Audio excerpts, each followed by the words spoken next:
Welcome back. This question came in from ZenFGC, who says, could you make a video on advice you would give for someone looking to start doing what you do at the age of 40? I'm going to say for anybody, okay? And there's a lot that I do. I'm going to interpret this question to mean, what are the skills that anybody should be developing if they want to be making indie games based on their ideas, their characters, their worlds? And this is going to be really difficult to summarize into a very short video, so I'm going to give you the gist of it. Here's stuff you could start doing right now. And while I'm talking about this, you're going to see me doing artwork for the game that I'm working on right now. First and foremost, start writing stories. Have something to say. There's so much to say. So start writing it down and then learning about how to say it in a very clear and concise way. So a good way to do that would be, for example, start reading books such as Save the Cat by Blake Schneider or Story by, what's that guy's name? Stephen King. Fall in love with telling stories. Fall in love with creating interesting characters and interesting world. The second thing I'd say is get online somewhere. Find your voice in a social media space. For me, I suck at Twitter, I suck at Instagram, but I'm great at YouTube, I'd like to think. Every now and then I'll get a video that goes viral. I just had a video that cleared 1 million views. The reason to just get your feet wet and start doing this stuff, whatever your age is that you need to learn what people want from you. What people want from you is going to be different than what they want from somebody else. You might have a unique part of your story, your backstory, or how you do what you do. You may have a unique way in which you tell stories or do what you do. You won't learn that if you don't start making stuff and engaging with people and seeing what people engage with. And how do you know when you're good enough? When you start getting engagement from people, when people start saying, hey, I want more of that. Hey, here's some fan art. Hey, what happened to this character? What happened to that character? And if you're not getting that, then you're not doing good enough or engaging enough storytelling or engaging enough art or character development. So super summarized, yeah, get good at your craft. I have some tutorials that will help you learn everything that I learned. I spent years and years doing what I do. Everything from how to make your own comics to how to write good stories to how to do concept art for video games, how games are made, all over on my Gumroad channel. And how convenient is that, right? Here I've spent my whole life documenting all of my journey of how I learned everything that I know how to do, and I put it all into a big 10-year box set of videos. It's over 1,000 hours long. You can get it right now. Oh God, oh no, it's one of those videos. Another YouTuber selling his stuff. You don't have to buy it. I'm joking around, guys. You don't have to learn everything that I know, okay, from some one-time download. You could just spend 20 years learning it all yourself. It's free. The pain is free. It's the easy road that costs money. So once you've established yourself as an artist and as a creator, that's step one. Now let's talk about game development. So what skill sets are going to be required for you to make your own indie game? This is going to boil down to your individual strengths and what it is that you're trying to make. So for example, if you're more of an artist, which most people who tune into my channel are going to be more leaning towards the art side, because that's what I've done a lot of videos about up to this point for the last 10 years. So I would say that stepping into making your own indie game starting out, you're not going to have a lot of resources. You're not going to be able to hire people, for example. So what you want to do is lean very heavy on the strengths that you have, the thing that you're good at. If you're used to making story-based art or still frame art, you might want to consider doing something like a visual novel. And this can be a little bit more focused on story and art and less on the programming side. The other advantage of doing something like a visual novel is that you're going to have a lot of tools that are going to be available to you. There are programs that you can use that don't require programming or scripting, in the sense of you're not going to have to learn C++ or any of that. You can actually just use a lot of node-based kind of construction because visual novels don't require a lot of unique functionality. They're mostly you're selecting responses to characters and then it displays a certain image and then you've got wipes or animations involved in that. And this is what I would recommend to you, if your strength is in art. Try to design something or think of a model for what it is that you want to make that plays to your strengths and the resources available to you. I can't tell you how many young people I've met that are oh, I want to make an MMO or I want to make a big GTA type of a game, but in a different kind of a universe. And while I can, appreciate a little bit of self-delusion, a little bit of ambition, over exceeding your skill set. This is pretty much the equivalent of somebody who plays a little bit of part-time basketball on the weekends for like a half an hour, talking about trying out for the NBA, like the Chicago Bulls or something. Okay, do you understand the hundreds of millions of dollars you're going to need to do that? Do you understand the actual scope involved in that? Because it's not just about having an idea. In fact, nobody's just buying your idea anymore. You have to be able to build a prototype. And that's the other thing that I would recommend is like build a small little vertical slice is what they call it. That's a prototype. No publishers are going to even look at you if you don't have either industry experience or a prototype that shows exactly what it is that you're going to be making. And don't get mad at me about that, because big publishers with huge money, they're not going to throw that huge money at you just because you're you and hey, it's going to be a great idea, let me tell you how great it is. No. Unless you're an amazing salesperson and you've got connections to very wealthy people who are throwing out easy money, that's not really an avenue for the average person. You're going to have to bust your hump to prove that you're going to be able to finish this thing, because they're taking a financial gamble. They need to know with some certainty that you're going to be able to at least deliver a product. And the good news about all of this is the era of indies. Big publishers are sick of investing $500 million in big AAA games, and they want to take a chance and go, all right, with that same $500 million, we could literally fund like 500 games. And one of those might be a Vampire Survivor. One of those might be an Undertale. One of those might be any of these indies that Minecraft, that like took off from just a small indie solo developer that had very little resources and built something that had a great brand or really spoke to the audience. So they want to take chances on these smaller developers. They can do a shotgun approach. And this is really great for indies. And this is why AAA is dying, because look at Concord, look at these games that, these companies have poured hundreds of millions of dollars into and they lose it all. They don't want that. Sure, they get a tax write-off from it, but it's not desirable for their business to put out a failure. So they're going to take more chances in a broader range. And especially gamers these days are kind of sick of like these big, I don't want to speak for everybody. I don't want to speak for you, so if you got a disagreeing opinion, it's fine. You drop that in the comments. It helps with the algorithm anyway. But my point is, it's not a bad thing to scope your project within reason of something that you and a buddy can do. And that's another thing that I would recommend. I haven't even gotten to the skill set yet, but certainly you're going to need more skills than just what you yourself have, right? Because making a game is a big endeavor and very few people can do it solo. Now, some people prefer it, but I still think that it's more fun making games with people. I know other small-time indie developers that also have found that is true. It's just more enjoyable to rely on a team and have other people that you can count on for their strengths. So if you're more of an artist, find yourself somebody that is a little bit more inclined towards the programming side. There are tons of indie programmers that have crummy art. You just reach out to them. Now, a lot of times, programmers don't want to work for artists. This is a bit of a stigma that artists have because artists tend to not be structured or organized. It's just a bit of a stigma that artists have to deal with, and you have to prove that you are reliable, that you do finish projects, that you're structured, that you can deliver. And that's not everybody, but I certainly had a lot of doors slammed in my face because I'm an artist, traditionally known as more of an artist and storyteller.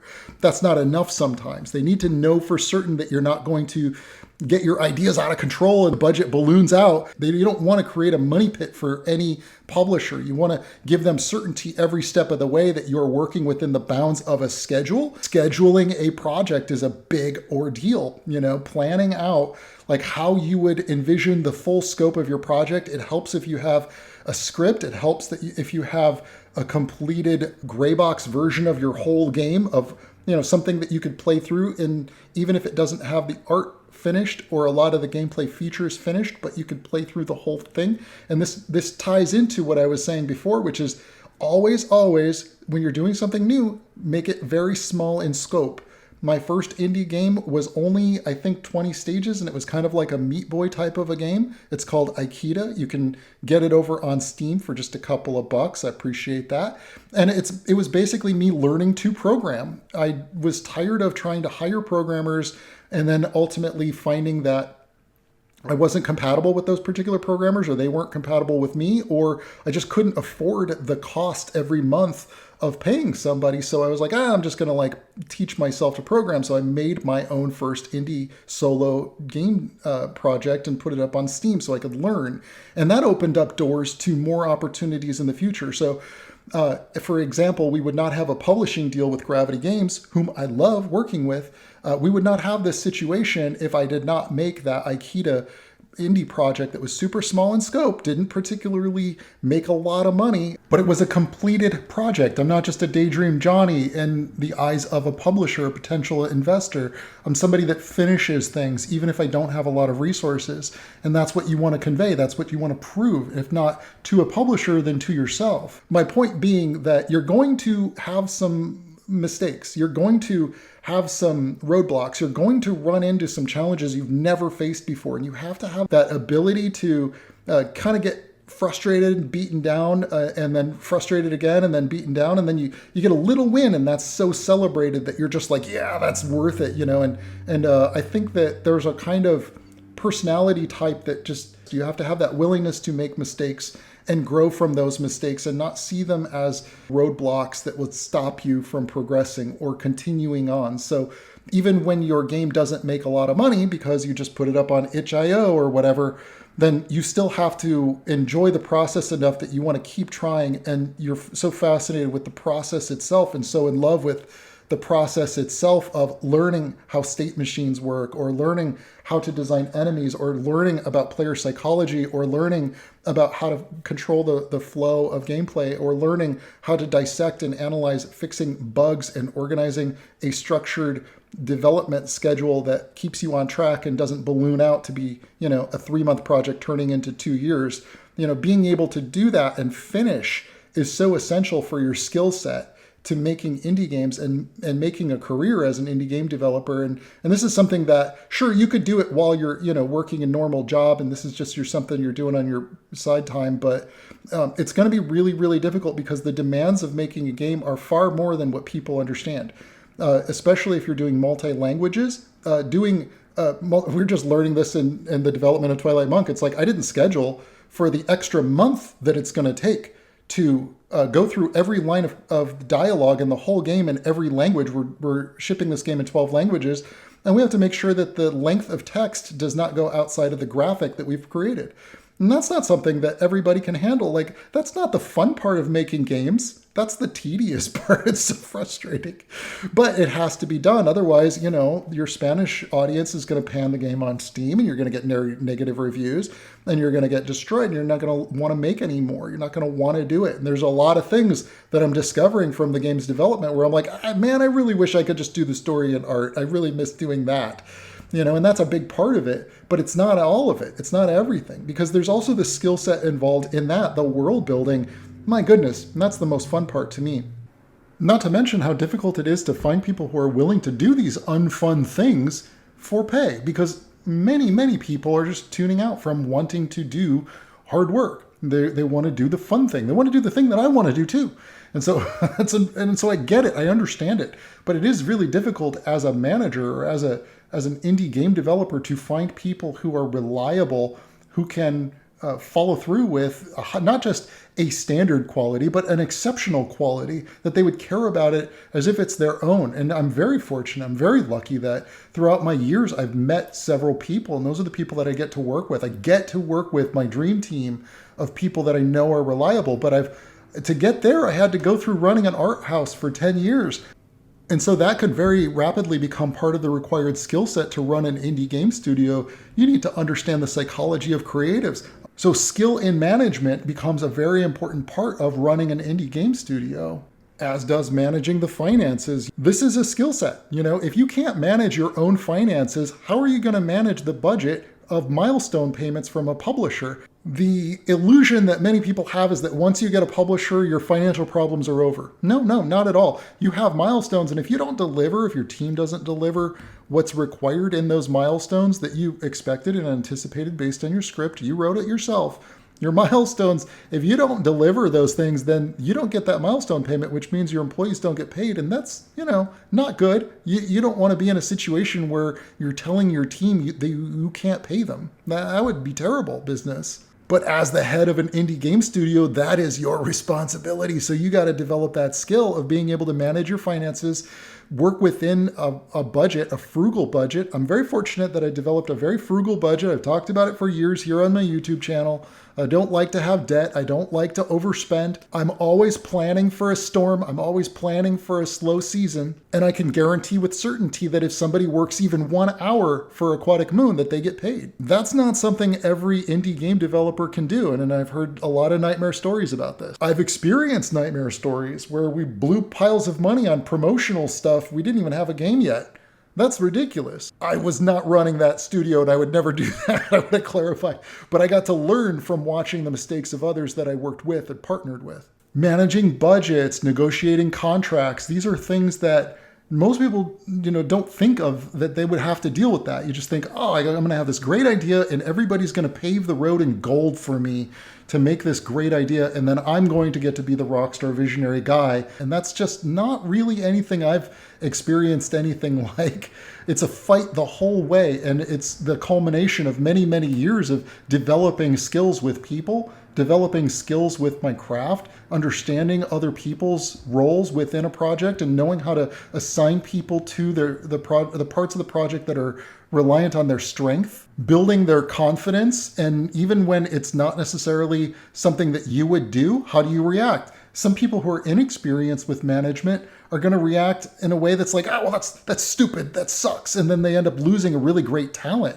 And I've certainly experienced that. I've been on the receiving end of that, where I brought in great ideas, but it wasn't what the creative director or studio head wanted. So I ended up just being soured by the whole experience. And you have to know how to communicate in a way that's still effective and gets the results that the project needs while simultaneously not deflating or demoralizing your team. And if you're a small team, which you most likely will be if you're indie and you don't have a lot of resources and you're not getting a blank check for it, you're going to have to develop the actual universe. You're going to have to know how to create a living, breathing universe that's convincing to players, or at least fun to play around in, or makes them curious. So it's really difficult to say, these are the skill sets you need.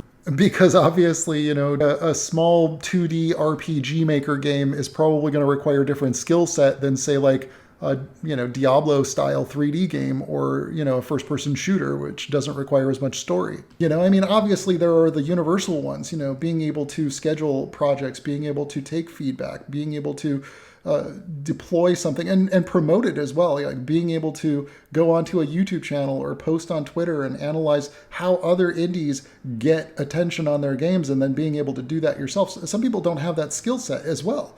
And so I don't want to overwhelm anybody here, but certainly the answer to the question is to get in there and figure a lot of it out yourself. Because no amount of me making this video and telling you, here are the bullet points, is going to actually make it stick for your current situation, depending on the type of indie game that you're making.